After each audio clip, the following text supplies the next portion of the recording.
بسم اللہ الذی لا یضر مع اسمہ شیء فی الارض ولا فی السماء وہو السمیع العلیم۔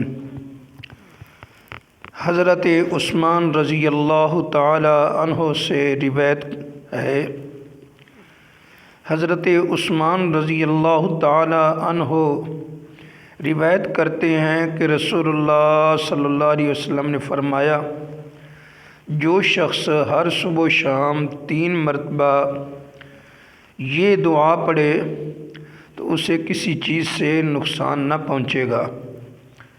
دعا یہی ہے، بسم اللہ الذی لا یضر مع اسمہ شیء فی الارض ولا فی السماء وہو السمیع العلیم۔